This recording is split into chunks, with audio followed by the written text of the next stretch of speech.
भारत की शिक्षा पद्धति मजबूत नहीं है। पढ़ने की यदि मजबूत होती तो विदेश के लोग पढ़ने भारत आते, भारत के लोग पढ़ने विदेश क्यों जा रहे हैं? क्यों जा रहे हैं? इसलिए तो जा रहे हैं क्योंकि कुछ कमी है। आइए हम किसी पर आरोप ना लगाएं, वो कमियां हम स्वयं दूर करें। अब हम किस पर कहें कि तुम करो, खुद करो ना।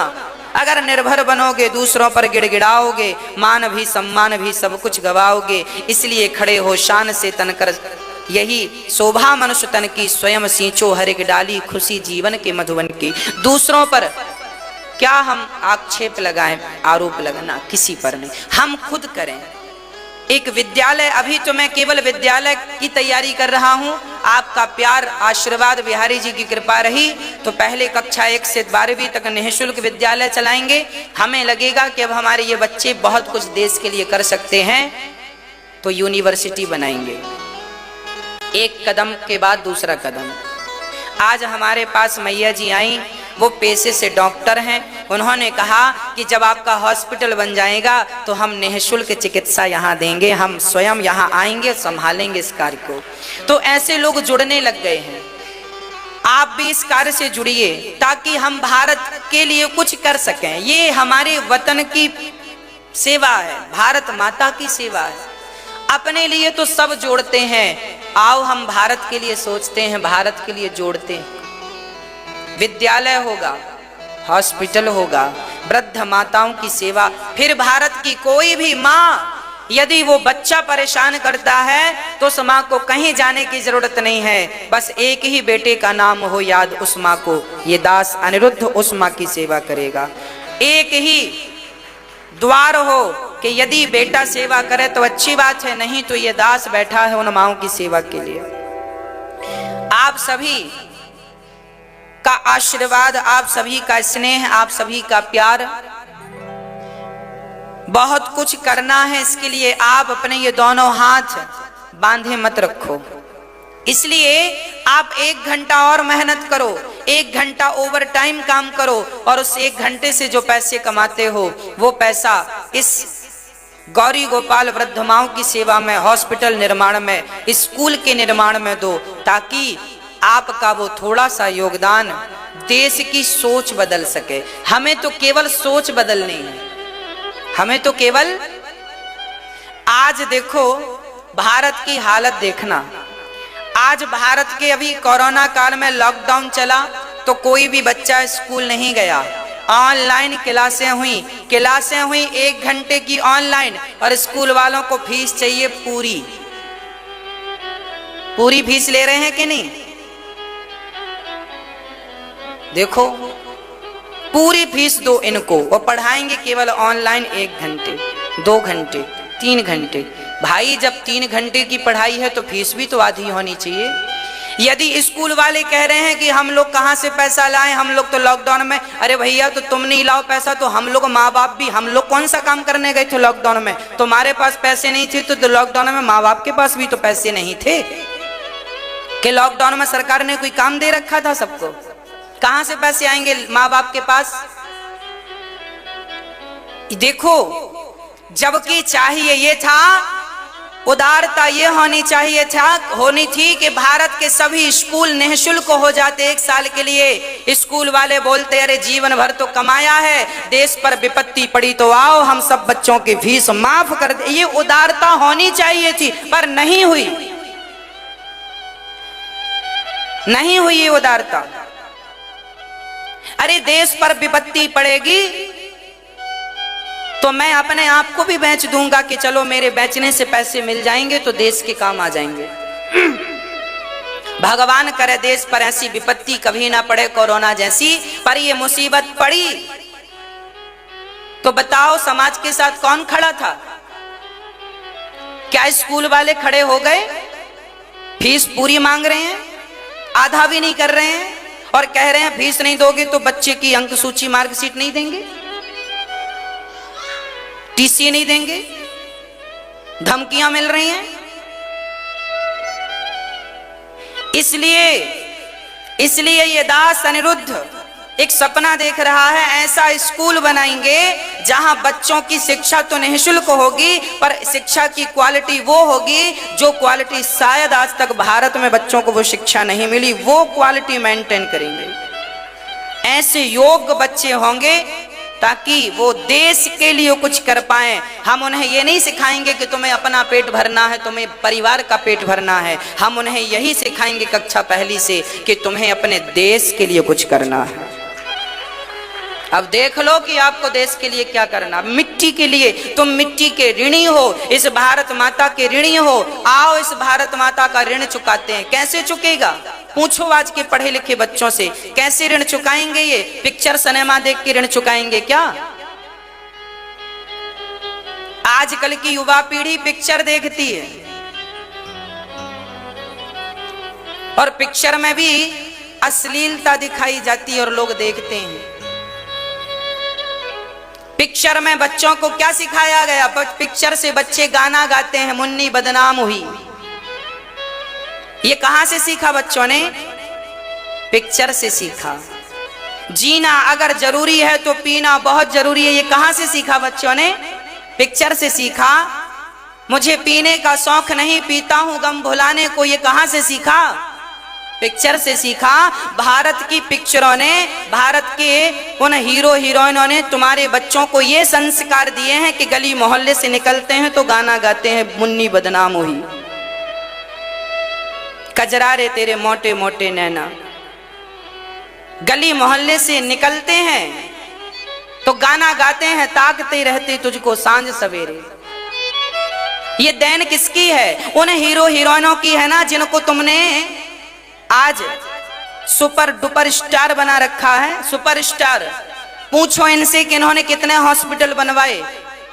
अपने हीरो हीरोइनों से प्रश्न करो कि इन्होंने भारत माता की क्या सेवा की? केवल बच्चों के संस्कार बिगाड़े हैं। एक संस्कार बनाए हो तो बता दो। जीना अगर जरूर, पीना, गाना गाते हैं ना, मुझे पीने का शौक नहीं, पीता हूं गम भुलाने को, ये कहां से सीखा? आजकल का बच्चा कहता मुझे पीने का, पीता है वो पिक्चर से। बड़े बड़े हीरो हीरोइन पीते हैं, सो वो भी सीख लेता। तो पिक्चरों ने तो पिलाना, शराब पिलाना सिखाया है। मांस खाते हैं पिक्चर बनाने वाले बड़े बड़े हीरो, मांस पिक्चर में खाते हैं तो देखने वाले को लगता है ये खाते हैं तो हम क्यों ना खाएं। इन्होंने मांस खाना सिखाया है, इन्होंने शराब पिलाना सिखाया है, बहन बेटियों को छेड़ना पिक्चर वालों ने सिखाया है। रेप करना क्या होता है कोई नहीं जानता था, ये पिक्चरों में रेप कर करके बच्चों के अंदर सेट कर दिया, ऐसा रेप होता है। और तुमने उनको सुपरस्टार बना दिया। पूछो अपने हीरो हीरोइनों से कि इन्होंने देश के लिए क्या किया। एक हॉस्पिटल बनवाया हो फ्री में सबका इलाज कर, क्या नहीं बनवा सकते थे ये लोग? क्या इनके पास पैसों की कमी थी? एक स्कूल बनाया हो तो नाम बता दो मुझे उस स्कूल का। यदि ये लोग नहीं करते तब ये दास अनिरुद्ध को सोचना पड़ता है कि हम स्कूल भी बनाएंगे, हॉस्पिटल भी बनाएंगे, और माताओं की सेवा तो कर ही रहे हैं और अन्य क्षेत्र तो यहाँ बट ही रहा है। 2000 लोग रोज जरूरतमंद भोजन पेट भर के करते हैं। मुंबई शहर में आज भी फुटपाथ पर लोग सोते हैं और सारे हीरो हीरोइन मुंबई शहर में हैं। चाहते तो एक आदमी भी भूखा ना मरता, पर मुंबई में आज भी भूखे लोग सोते हैं और भूखे सोने वालों पे गाड़ी और चढ़ा देते हैं। और तुमने उनको ही सुपरस्टार बना दिया और बच्चे उनको ही कह रहे हैं कि वो बढ़िया है, और हम कथा सुनाने वालों को कहते हैं तो ढोंगी बाबा हैं। हम केवल हॉस्पिटल बना रहे हैं, आपके बच्चों की शिक्षा के बारे में सोच रहे हैं। आप अपने माँ बाप की सेवा करो, अपने माँ बाप के पांव दबाओ, अपने माँ बाप का आदर करो। हम ये बात कह रहे हैं तो हम ढोंग फैला रहे हैं, और वो शराब पिलवा रहे हैं तो वो बहुत अच्छे हैं। पूछो, हिसाब मांगोगे ना, हिसाब देना पाएंगे। पर ये दास अनिरुद्ध कभी भी आप हिसाब मांग लेना, ये दास आपको हिसाब देगा कि आपने जो दान दिया था उसका परिणाम ये हॉस्पिटल है, उसका ये विद्यालय है, ये माओं की सेवा है, ये पिताओं की सेवा है, और ये 1 करोड़ वृक्ष भी लगाने का संकल्प है मेरा, 1 करोड़ वृक्ष लगाने का। मेरे से हिसाब मांगना भारत वालों, आज के 10 साल बाद भी हिसाब मांगना। यदि आपने 1 रुपए का सहयोग दिया है इस दास को, तो मैं आपको हिसाब 1 रुपए के बदले 1 करोड़ का हिसाब दूंगा कि ये 1 करोड़ की संपत्ति आपकी है, भारत की है। ये भारत देश का अधिकार है, ना मेरा अधिकार है, ना आपका। भारत संभाले इसको, जब तक जिंदा हूं मैं संभालूंगा, ये दास संभालेगा उस विद्यालय को। आगे सरकार को लिखित में देके जाएंगे, आप अपने तरीके से इसे संभालिए, हमारी शर्तों पर संभालिए। यही शिक्षा हो, यही प्रणाली हो, यही हो। जब तक सांसें हैं हम संभालेंगे, सांसें पूरी होने पर हम किसी पे विश्वास, कोई सरकार को देके जाएंगे, ये संभालो। देश को हम देके जाना चाहते हैं कुछ, पूछो अपने हीरो हीरोइन से उन्होंने क्या दिया, कहो उनसे, दो कुछ। करोड़ों कमाए हैं तुमने, पैसों की कमी नहीं है। हीरो हीरोइन जिनको तुमने सुपर डुपर बनाया है, पैसे की कमी नहीं है, पर खुद को बुखार आती है तो लीलावती भागते हैं। ये नहीं कि अपने लिए एक हॉस्पिटल तो बनवा लें, नहीं बनवाया। क्या कहें, किसको कहें? इसलिए कहने से फायदा नहीं है, करने से फायदा। हम तो करने पे विश्वास रखते हैं, करो। इसलिए ये दास आपसे निवेदन करता है कि आप भारत को यदि एक अच्छा मैसेज देना हो तो ये दास आपका बेटा है, मैं आपका हूं, आप मेरे हैं। एक बच्चों की थिंकिंग बदलनी हो, सोच बदलनी हो तो आपको सहयोग करना ही होगा। ये काम मेरा नहीं है, ये समूचे भारत का कार्य है। ये भारत के लिए सबक और शिक्षा है, सब उनके लिए जो जरूरत से ज्यादा फीस ऐंठते हैं, जो जरूरत से ज्यादा। आज हॉस्पिटल में आप ले जाओ मरीज को, एक बार मैं लेके गया, एक कमरे का किराया 4 घंटे के लिए 5,000 बताया। हमने कहा भाई आना कभी, हम तुमको कमरा देंगे, फ्री में देंगे, इससे 1 करोड़ गुना अच्छा भी होगा और पैसे भी नहीं लेंगे। तो तुम 5,000 का कमरा बता रहे हो, एक बेड 5,000 का। अरे एक बोतल ही तो चढ़नी है, उसके लिए 5,000। हम चाहते हैं कि हम एक बार निःशुल्क वही क्वालिटी का देके जाएं, ताकि आप सभी आने वाली पीढ़ी हमारे भारत की ये कह सके कि देखो ऐसे भी काम हो सकता है।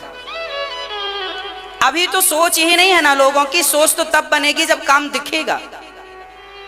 अभी माताओं की सेवा हम कर रहे हैं, पिताओं की सेवा, बहुत कुछ करना है। यदि आपका ये प्यार स्नेह बना तो, यदि देश के लिए कुछ करना है तो यही है।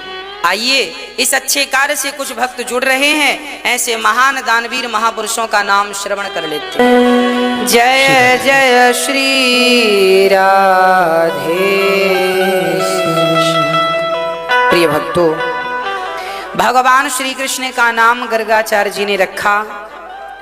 गर्गा पुरोहित, गर्गः पुरोहितो राजन यदूनाम सुमहातपाः। व्रजम जगाम नंदस्य वसुदेव प्रचोदितः। वसुदेव जी के गुरु गर्गाचार्य जी ने भगवान का नाम रखा कर्ष्यति इति कृष्णा। और रोहिणी के पुत्र का नाम रखा रमन्ते योगिनाम यस्य सह रामः। बल अधिक होने से लोग बलराम कहेंगे। जिनका नाम सुनते ही लोग आकर्षित हो जाएं, ध्यान उनकी तरफ चला जाए, उन्हें कृष्ण कहते हैं। भगवान का नाम रखा गया। भगवान थोड़े बड़े हुए। जब भगवान श्री कृष्ण बड़े हुए तब भगवान श्री कृष्ण का एक दिव्य स्वरूप देखने को मिला, जिसे हम बाल लीलाएं कहते हैं। भगवान ने मक्खन चुराया, मटकी तोड़ी, ये सारी लीलाएं भगवान ने की। इन लीलाओं के पीछे उद्देश्य क्या था? अपने भक्तों को केवल केवल सुख देना, यह उद्देश्य था। प्रिय भक्तों, आज भगवान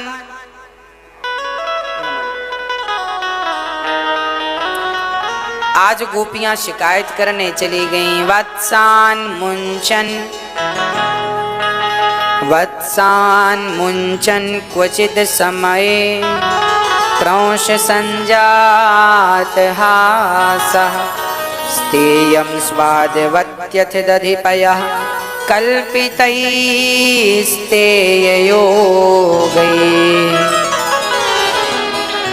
सारी गोपियां शिकायत कर रही हैं, मैया जी आज तेरे लाला बिगड़ गए हो। मैया बोली काहे गए हो? बोले हमारे बछड़ों को खूंटे से खोल देता, सारा दूध पी जाते हैं गाय का और हम खाली रह जाते हैं। सच्चाई यह थी कि हम सब बछड़े हैं जो संसार के खूंटे से बंधे हैं। यदि हमें संसार के खूंटे से कोई खोल सकता है तो केवल भगवान खोल सकते हैं। इसलिए भगवान से प्रार्थना करो और भगवान की तरफ टुकुर टुकुर देखो कि नाथ हमें संसार के बंधनों से कोई खोलेगा तो आप, इसलिए हमें खोल दीजिए। बछड़ों को खोलने का यही तात्पर्य है। गोपियां बोलती हैं हमारी मटकियां तोड़ देते हैं।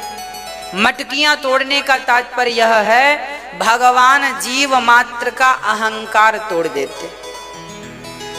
मक्खन चुरा कर खा लेते हैं, मतलब संत हृदय नवनीत समाना। मक्खन को उपमा दी है मन से। हमारा मन कैसा हो, हमारा मन कैसा हो, मक्खन की तरह।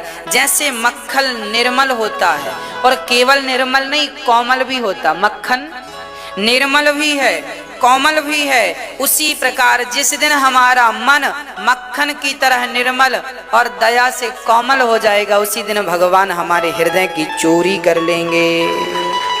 इसलिए भगवान का नाम है मनमोहन।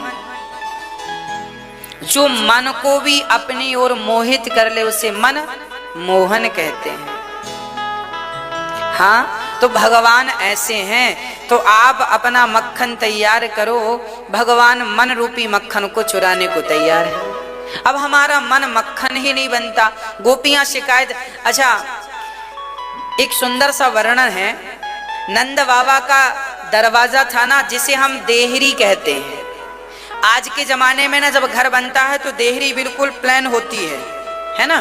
पर पहले के जमाने में ऐसी देहरियां नहीं होती। देहरी थोड़ी ऊंची होती थी, 4-5 इंच ऊंची होती थी। देखी कि नहीं पुरानी देहरियां आप लोगों ने? पहले के दरवाजे ऐसे नहीं होते थे जैसे आज के। लकड़ी की चौखट हुआ करती थी तो वो उठी रहती थी। तो भगवान श्री तो नंद बाबा के यहाँ बड़ा दरवाजा था, तो उनकी देहरी भी जो थी वो बड़ी थी। आज भगवान घुटनों के बल जब चलने लगे तो भगवान घुटनों के बल, बलराम जी तो बड़े थे तो तुरंत देहरी पार कर गए। और आज भगवान जब घुटनों के बल देहरी पार करने लगे तो भगवान देहरी से लटक गए। पकड़े हैं और लटके हैं।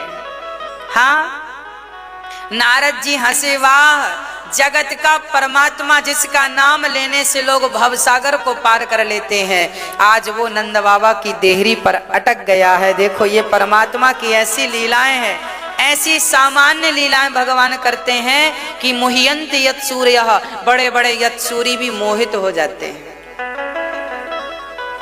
ऐसी लीलाएं कौन करता है? आज भगवान आज नंद बाबा को प्रणाम कर रहे। धन्य है ये नंद बाबा जिनके यहाँ भगवान ऐसी लीलाएं कर रहे हैं। और जब बड़े हुए तो गोपियों के घर जाए जाए के मक्खन चुराए चुराए के खा रहे हैं। अच्छा, भगवान मक्खन चुरा के क्यों खाते हैं? कोई शौक था क्या? भगवान मक्खन चुरा के नहीं खाते। भगवान तो चोरी के बहाने गोपियों पर कृपा करने जाते हैं, है ना। जैसे आप यहाँ बैठे हैं तो आपसे पूछा जाए यहाँ क्यों आए, तो आप बोलेंगे कथा सुनने आए। तो भगवान कहेंगे भाई कथा तो एक बहाना है, इनका कल्याण करने के लिए मैंने वृंदावन बुलाया था। बस कथा तो एक बहाना है। भगवान एक उद्देश्य की पूर्ति करते हैं किसी बहाने से। आपका कल्याण करना था, आंखें खोलनी थी, तो कथा एक माध्यम बन गई। तो मक्खन तो एक माध्यम बना। सच्चाई यह है कि भगवान गोपियों के घर मक्खन चुराने नहीं बल्कि गोपियों पर कृपा करने के लिए जा रहे हैं। जो गोपियां, अच्छा गांव में ना सब प्रकार की गोपियां होती हैं। आज भी गांव में कुछ लोग ऐसे हैं जो आपके घर आते हैं, पर कुछ लोग ऐसे हैं जो आपके घर नहीं आते। भाई जो आपका नजदीकी है, आपकी सखी है, सहेली है, वो तो फट से आपके घर आ जाएगी। पर कुछ लोग होते हैं जो आपके घर नहीं आते। विशेष आवाहन पर, विशेष बुलाने पर लोग आते हैं। तो भगवान ने देखा कि मैं ब्रजमंडल में अवतार लिया हूं, ये गोपियां, ये ग्वालवाल, तो कुछ लोग आ ही नहीं रहे हैं। तो भगवान मक्खन चुराने उन्हीं के घर आया करते थे जो नंद बाबा के घर नहीं जाते थे। जो नई नई गांव की बहुएं थी उनको घर से बाहर निकलने की परमिशन, भाई नई बहुओं को घर से थोड़ी बाहर निकाला जाता है। साल 2 साल तक तो आजकल तो बहुएं, आजकल तो बहुएं भी अलग है। पुराने जमाने की बहुएं तो निकलती नहीं थी घर से। तो जो पुराने, अब वो जमाना भी पुराना। अच्छा, नई नई बहुएं घूंघट डाल डाल के, आपने गांव में देखा ना, घूंघट पूरा रहता, माता थोड़ा सा उठा के घूंघट ऐसे देखती, फिर घूंघट हल्का सा उठा कैसे। तो वो जो गोपियां थी ना, वो भी लंबी घूंघट वाली थी। नई शादी हुई थी, कोई नई बहू थी, कोई नई, तो वो नंद बाबा के आंगन में नहीं आती थी। तो वो लोग कृष्ण के दर्शन से वंचित रह गई थी। वो भगवान के दर्शन से क्या थी? वंचित थी। इसलिए भगवान ने कहा कि जब मैं आया हूं इस धरा पर, तो तुम मुझे देखना चाहो ना चाहो, कभी कभी भगवान कृपा करते हैं। तो कोई भक्त भगवान को ना पाना चाहे तो भी भगवान कृपा करके अपना दर्शन उसे करा ही देते हैं। ये गोपियां बड़े भाव से भजती थी भगवान को, पर भगवान का दर्शन हो नहीं रहा था, क्योंकि समाज की एक मर्यादा थी, घर से बाहर नहीं निकलना। अब नहीं निकलना तो वो दर्शन हो नहीं पाता। तब भगवान मटकी चुराने के बहाने उन गोपियों को क्या करते थे? दर्शन देते थे। तो दर्शन देने के लिए भगवान ने मक्खन चोरी की। कुछ गोपियां शिकायत करने आती थी। अच्छा, कुछ तो शिकायत इसलिए करने आती थी कि शिकायत के बहाने भगवान का दर्शन हो जाएगा। भगवान थे ही इतने सुंदर, बड़ा अद्भुत श्रृंगार ठाकुर जी का, अद्भुत दर्शन। चलिए, भगवान श्री कृष्ण, एक दिन क्या हुआ कि यमुना के तट पर मैया लेकर गई, तो भगवान ने मिट्टी खाई ली। मैया ने पूछा, चौरे लाला तेने माटी खाई? मैया मैंने माटी ना खाई। दारी के मुंह खोल।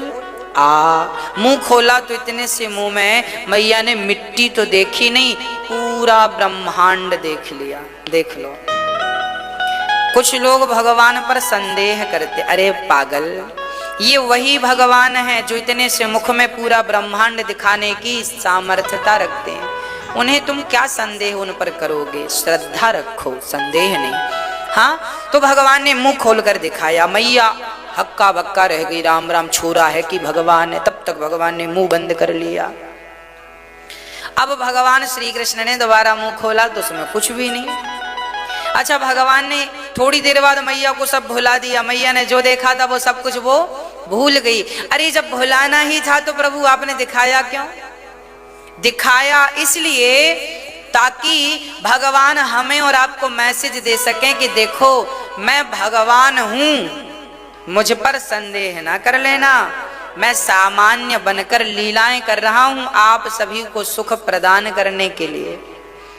भगवान ना आते तो भगवान की कथा हम लोग कैसे सुनते, और कथा ना सुनते तो फिर अपना कल्याण कैसे करते, संसार में उलझे रहते। तो हम सबका कल्याण हो। एक बार अवतार होगा भगवान का, हजारों वर्षों तक, लाखों वर्षों तक उसकी कथाएं सुन सुन के लोग अपनी गति करते रहेंगे। आज माँ यशोदा मिट्टी के बाद जब मुंह देखा कुछ नहीं था, गोद में ले लिया। आज भगवान श्री कृष्ण अपनी माँ से कह रहे हैं, एकदा गृहदासीसु यशोदानंद गेहिनी कर्मांतर नियुक्तासु निर्ममंथ स्वयं दधे।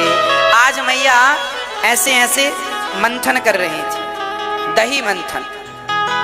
तभी कन्हैया ने मैया की साड़ी पकड़ी, मैया मुझ को दूध पिलाए दे। मैया बोली, दारी के अभी दूध ना मिलेगो, मैं मक्खन ताजो ताजो निकालूं, तू मक्खन खाए लियो। मैया मुझ को तेरो दूध पीनो है। अब देखो भगवान रो रहे हैं और मैया कह रही है, नेक थोड़ी रुक जा। राजा परीक्षित ने कहा, गुरुदेव ये बताओ, आखिर माँ यशोदा ने ऐसा कौन सा पुण्य किया है जिस पुण्य के कारण इन्हें कृष्ण जैसा बेटा मिला, जिनके दर्शन के लिए तपस्या करते हैं साधु जन, आज वो परमात्मा सहज में यशोदा को प्राप्त हो गया है, दूध पिलाती है। जितना भाग्य सौभाग्य यशोदा को मिला है, इतना सौभाग्य तो कौशल्या को भी नहीं मिला।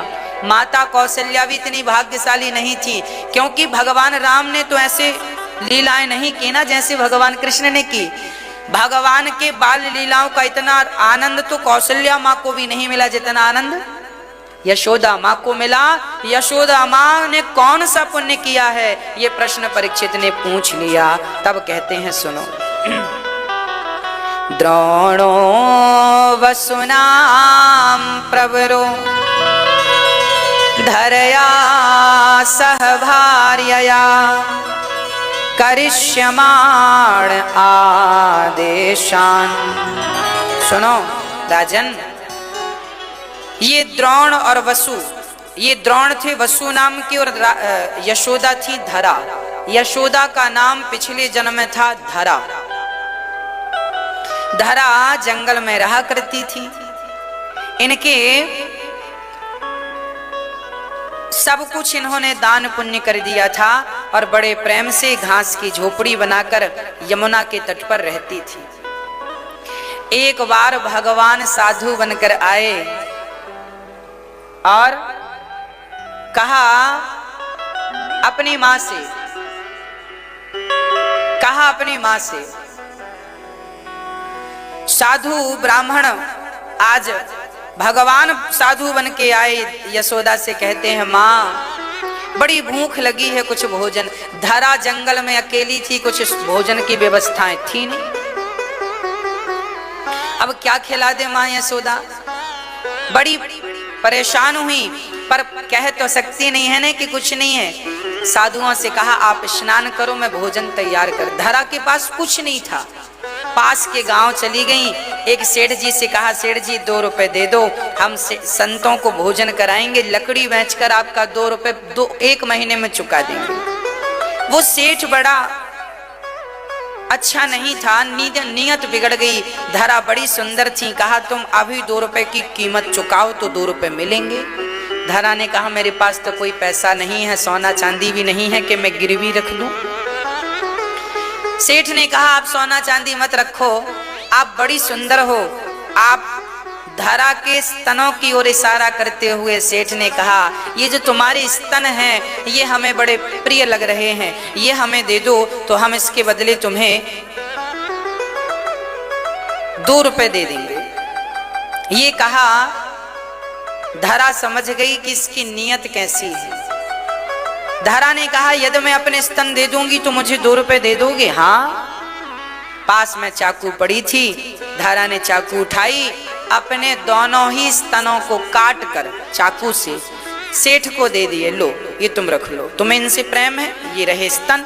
2 रुपए लिया। उसी हाल में बाजार से सामग्री खरीदी और साधुओं को भोजन बनाया। उसी हाल में रक्त बह रहा था।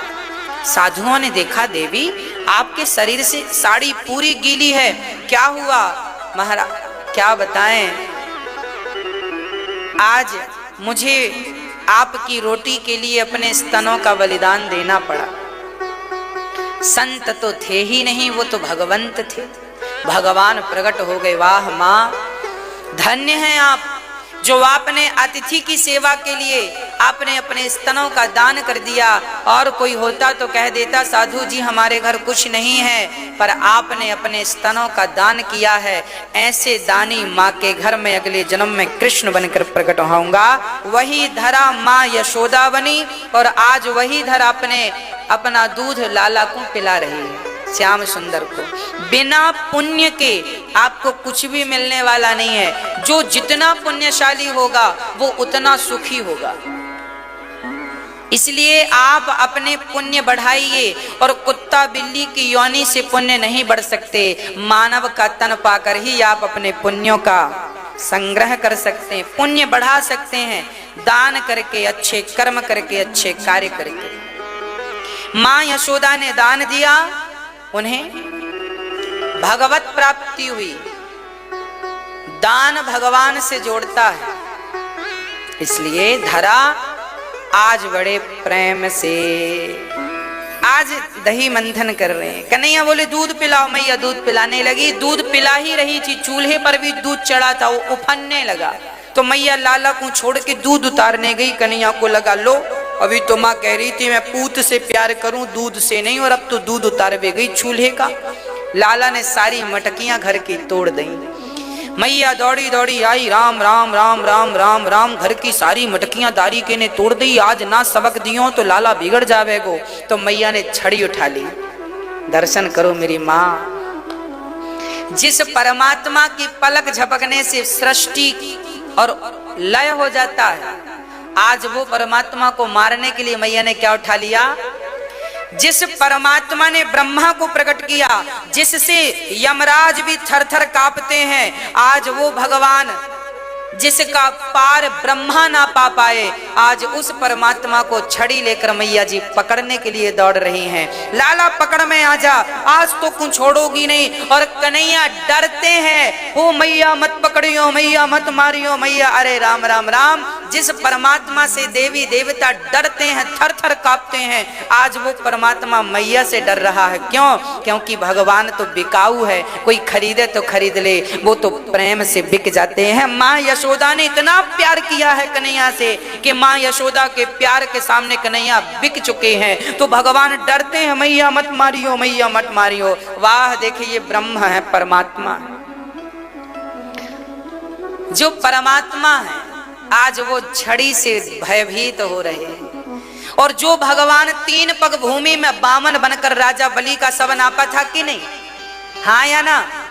राजा बलि के द्वार पर गए, पहले पग में पाताल अतल वितल सुतल तलातल रसातल महातल पाताल नापा, दूसरे पग में सत्यलोक स्वर्गलोक तपलोक महरलोक सब नाप लिया, भूर भुव स्वः सब नापा। तीसरा पग राजा बलि के मस्तक पर रखा। जो भगवान 2 पग में सब नाप लेता हो, आज वो भगवान मैया के भय से भाग रहा है। अच्छा, वो भागेंगी तो मैया पकड़ पाएंगी? मैया पकड़ तो नहीं पाएंगी, पर मैया पकड़ूंगी इस भाव से दौड़ रही है। और जब भक्त भगवान को पाने का निश्चय करके दौड़ता है तो भक्त तो पकड़ नहीं पाता, पर भगवान स्वयं कृपा करके कभी ना कभी भक्त की पकड़ में हम उन्हें पकड़ेंगे। हम में इतनी काबिलियत तो नहीं है, पर हमें पकड़ने के लिए दौड़ता देखेंगे तो वो खुद कृपा करके कभी ना कभी पकड़ में, वो खुद कृपा करके आएंगे, हम नहीं पकड़ेंगे उन्हें। वही तो कृपालु है, वही तो उनका नाम दीन बंधु है, भक्त वत्सल है, पतित पावन है, न जाने कौन से गुण पर दया निधि रीझ जाते। यही सदग्रंथ कहते हैं, यही हरिभक्त गाते हैं। मैया ने बांधा कहाँ? ऊखल से पकड़ लिया कन्हैया को, कृपा हुई पकड़ गए। और जब बांधने लगा तो 2 अंगुल की रस्सी मैया को कम पड़ गई। ऊखल से बांधा, 2 अंगुल की रस्सी। ये 2 अंगुल क्या है मेरी माँ? अहमता और ममता। भगवान तब तक नहीं बंधेंगे जब तक आप अपना अहंकार नहीं छोड़ेंगे। मैंने अभी पीपा जी की कथा में ये बात समझा दी आपको कि उनका अहंकार धन के प्रति भी और शरीर के प्रति भी मिट गया।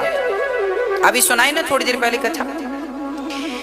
जब तक अहंकार होगा, कई बार ना ये भी अहंकार होता, जैसे आपने सब कुछ छोड़ दिया तो फिर आप लोग कहते हैं, एक साधु मिले हमें, महाराज जी हम तो बहुत बड़े आदमी थे, 50 लाख का तो हमारा घर था, बंगला, उसे छोड़ दिया, हम साधु बन गए। लो, अब छोड़ ही दिया है तो फिर उसका गाना क्यों गा रहे हो? इसका मतलब छोड़ तो दिया है पर मन में अभी है, मन से छूटा होता तो उसका गाना तुम ना गाते, बार बार वो याद ना दिलाते। इसका ये छोड़ना नहीं, छोड़ तो दिया पर छोड़ने का अहंकार तो बांध लिया।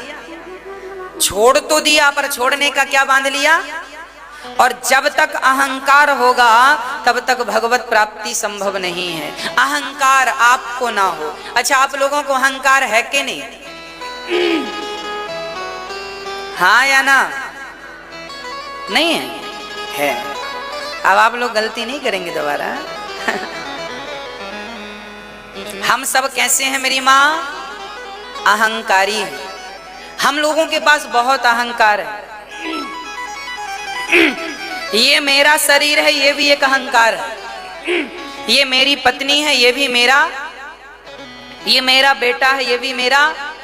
और भगवान तब मिलेंगे जब ये सब प्रकार का अहंकार छूट जाएगा। इसीलिए कहा करता हूं कि बेटा बेटी पति पत्नी व्यापार बिजनेस को भी ये मत कहा करो मेरा है, ये कहा करो प्रभु ये सब आपके हैं और आपने तो हम एक छोटी सी जिम्मेदारी दे रखी है तो हम तो जिम्मेदारी पूरी कर रहे हैं।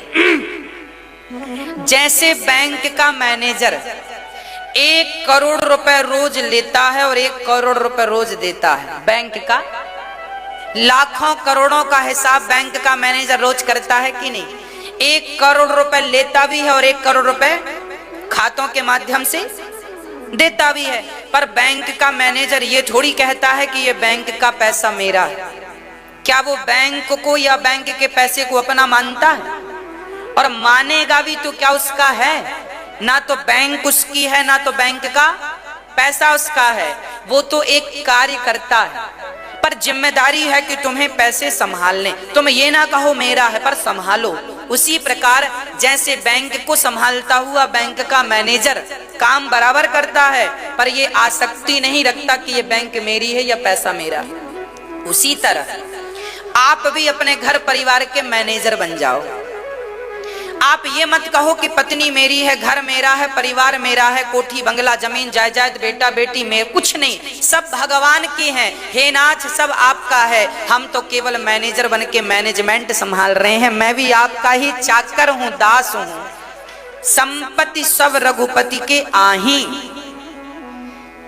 आप जिस घर में रह रही हो मेरी माँ, वो घर आपका है क्या? वो भगवान का है। तो मैं कौन हूं? मैं भगवान के घर में किराएदार हूं। हम अपने आप को मकान का मालिक ना समझें, हम ये समझें कि हम इस मकान के किराएदार हैं। मालिक भगवान है। रोज 2 माला जपो, और माला जपने का अर्थ है कि परमात्मा का तुम रोज किराया चुकाओ, यही किराया है। माला जप कर कीर्तन करके भगवान को याद करके उनका हमें क्या करना है? किराया। अब हम लोग किराया नहीं चुकाते और ये माताएं बूढ़ी बूढ़ी कहती हैं ये मेरा नाती है। लो, तुम्हारा नाती है तो ले जाना, फिर कोई ले गया? क्यों ये अहंकार नहीं मिट रहा है मेरी माँ? छोटा छोटा अहंकार नहीं मिट रहा है आपसे?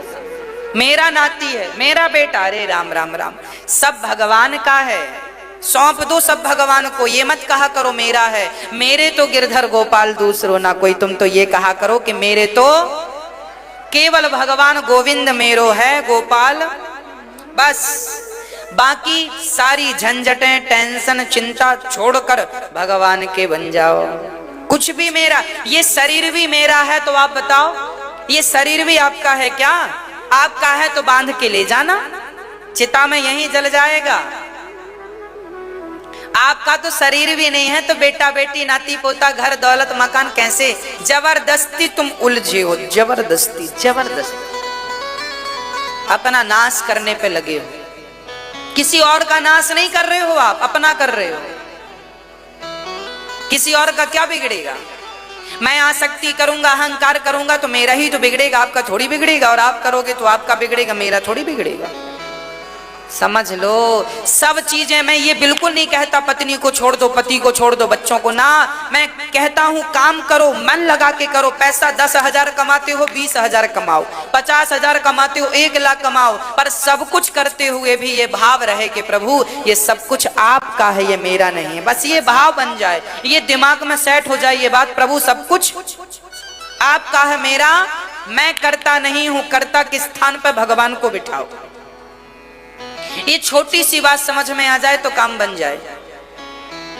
पर आजकल का व्यक्ति अहंकारी है। एक दादाजी कह रहे थे महाराज ये सब हमारा है, ये हमने घर बनाया, ये बनाया मेरा।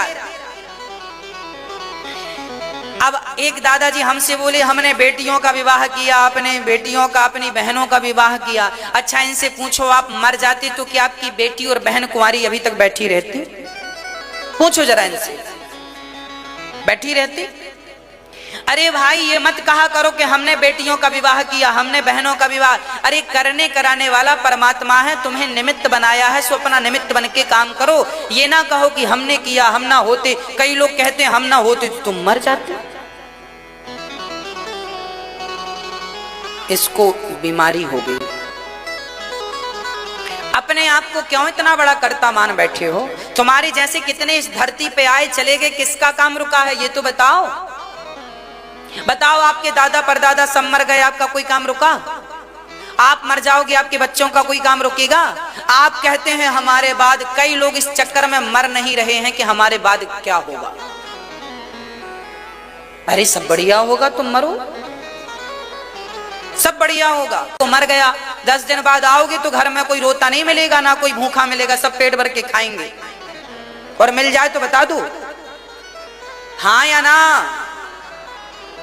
एक गांव का एक व्यक्ति बोला, महाराज जी हम मर जाएंगे, हमारे बच्चों का, पत्नी का, परिवार का क्या होगा? महात्मा जी बोले चल। महात्मा जी ने उसको 10 दिन के लिए किडनैप कर लिया। 10 दिन के लिए महात्मा जी ने उसे अपने आश्रम में बंद कर लिया और 10 दिन बाद छोड़ा। जाकर देखा तो घर में रोटी भी बन रही थी, घर में बच्चे खेल भी रहे थे और पत्नी काम भी ज्यों का त्यों कर रही थी। अब उसका अहंकार टूटा। राम राम मैं सोच रहा था मेरे बिना बच्चों का, ये तो बढ़िया खेल रहे हैं। आपने जो अहंकार पाल लिया है ना, ये गलत है, छोड़ दो जल्दी से। आप और हम कुछ भी नहीं है, हमारी औकात इस दुनिया में तिनके जैसी भी नहीं है। हाँ अच्छा बताओ, इस तिनके की क्या हैसियत है इस सृष्टि में? इस तिनके की क्या औकात है? इस तिनके की है कोई हैसियत? इसकी तो फिर भी कुछ हैसियत है, हमारी तो इतनी भी नहीं। उस अखिल ब्रह्मांड नायक परमात्मा के सामने हम और आप क्या हैं? तिनका तो फिर भी कुछ है, हम तो ये भी नहीं। अच्छा आज मैं आपको आपकी औकात बताता हूं, बता दूं, बुरा तो नहीं मानोगे? मानोगे तो नहीं? अच्छा आप अच्छे लोग हैं। आपकी औकात क्या है? एक सज्जन बिगड़ गए, महाराज जी हमारी औकात जानते नहीं हो आप क्या है? हमने कहा खूब जानते हैं। बोले क्या है? आज सुनो हम सब की औकात, हम सब की यही असलियत है, यही औकात है कि जब हम मरेंगे तो हम लोगों को लोग उठाएंगे, चिता पे रखेंगे, जला देंगे। हमारा अभी 70, 80, 90 किलो का शरीर राख बन जाएगा और राख बनने के बाद घर वाले आएंगे, 25 रुपए का घड़ा आएगा, पूरी राख समेट के तुम्हारी 25 रुपए के घड़े में भर जाएगी। कहते थे हमें जानती नहीं हो, पहचानते नहीं हो। कहां गई तुम्हारी जान पहचान? 25 रुपए के घड़े में तुम्हारी राख आ गई कि नहीं? बोलो आएगी कि नहीं? मैंने घड़े का रेट भी कंफर्म कर लिया, 25 का ही है। लॉकडाउन के बाद मैंने सोचा शायद उतर चढ़ गया हो। लॉकडाउन के पहले पूछा था तो 25 का था, मेरे को लगा लॉकडाउन लगा शायद महंगा हो गया, क्योंकि आप लोगों को बताना पड़ता है ना रेट वेट सब चीजें। तो मैंने पूछ लिया, फिर से 25 ही का है, वो बढ़ा नहीं। तो हम सब की औकात यही है कि एक दिन 25 रुपए के घड़े में आपकी भी राख होगी और ये हमारी भी राख होगी। और वो राख पता है, कोई उठाएगा, मुट्ठी पर रखेगा, फूंक मारेगा तो उड़ जाएगी। यही तुम्हारी औकात है कि एक दिन हवा में उड़ जाओगे राख बन के। पता नहीं गर्मी किस चीज की दिखाते हो, पता नहीं अकड़ किस चीज की है, पता नहीं अहंकार किसका है। अरे रावण जैसों का अहंकार ना चला, जिनकी लंका सोने की थी, तुम्हारे तो घर मिट्टी के हैं। किस चीज की गर्मी लिए घूम रहे हो? किस चीज का एटीट्यूड है? रावण जैसे मिट्टी में मिल गए, अस्तित्व नहीं मिला। कंस जैसे, कौरव जैसे मिट गए। कौन हो आप, कौन हो मैं? इसलिए अहंकार ना करना, सामान्य जीवन जीना। संपत्ति सब रघुपति के आही, सब भगवान का है, इस भाव से जीवन जीना। 25 रुपए का घड़ा याद रखना, 25 रुपए के घड़ा कहीं भी दिखे तो ये समझ लेना कि एक दिन हमारी राख इसी में आएगी और लोग ले जाके, अच्छा बच्चे संस्कारी होंगे तो तुम्हारी राख गंगा जी में डाल देंगे, संस्कारी नहीं होंगे तो नाले में बहाएंगे। इसका भी कंफर्म नहीं है कि तुम्हारी राख को गंगा जी नसीब होती हैं कि नहीं तो अभी कोरोना काल में, लॉकडाउन में जितने मरे हैं ना, अधिकांश लोगों को गंगा जी भी नसीब नहीं हुई। इस कोरोना काल में लटके रहे पेड़ पर, हाँ या ना? तो ये भी जरूरी नहीं है कि तुम्हें मरने के बाद गंगा भी मिल जाए। कोई पुण्य किया होगा तो मरने के बाद राख को गंगा नसीब होती है, नहीं तो राख को गंगा भी नसीब नहीं होती।